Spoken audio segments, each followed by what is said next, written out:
कोर्लोस Usman series देखने और चाहने वालों को अस्सलामु अलैकुम। नाजरीन, पिछले एपिसोड बेहतरीन थी, जिसकी जितने भी तारीफ की जाए वो कम होगी, जिसमें हमें सस्पेंस और एक्शन दोनों देखने को मिला। लेकिन अब हम आने वाले एपिसोड के हवाले से बात करेंगे। नाजरीन, अगर हम आपको यूं कहे कि आने वाली एपिसोड में को नूर और बोरान बहुत अहम रोल अदा करेंगे, तो ऐसा कहना गलत नहीं होगा। लेकिन अब सवाल यह है कि यह सब कैसे किया जाएगा और क्या को नूर और बोरान इसमें कामयाब होंगे।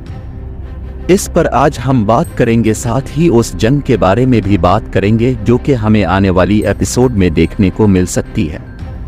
तो लिहाजा ये सब जानने के लिए वीडियो को आखिर तक देखिए और साथ ही हमारे चैनल को सब्सक्राइब भी कीजिएगा। नाजरीन, आप लोगों ने पिछली एपिसोड देखी होगी जिसके आखिर में हमें ये दिखाया गया कि एक जंग होने जा रही है, लेकिन जैसे कि मैंने पिछली वीडियो में बताया था कि इस जंग को रोका भी जा सकता है, यानी कोई रुकावट भी पैदा हो सकती है। लेकिन अगर ऐसा नहीं होता तो फिर और भी ऐसा वाकया हो सकता है जिसकी हमें तवक्को है।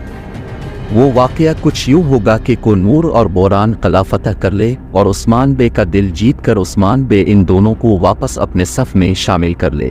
ऐसा होना भी मुमकिन है, मतलब इन दोनों के साथ एक मौका और भी है।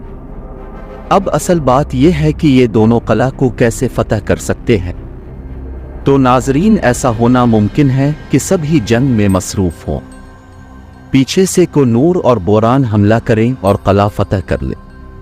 वैसे भी किला में सिर्फ अलझाई और किला का कमांडर मौजूद हैं और को नूर के साथ खुद का सिपाही भी है जो उनके साथ किला फतह करने में मदद करेगा। तो इस वजह से मुझे ऐसा लगता है कि को नूर और बोरान कुछ ना कुछ ऐसा ज़रूर करेगा जिससे वो उस्मान बे का दिल जीत ले।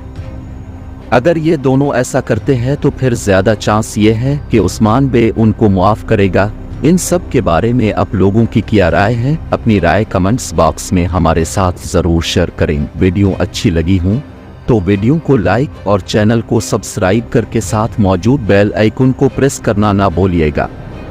अल्लाह हाफिज़।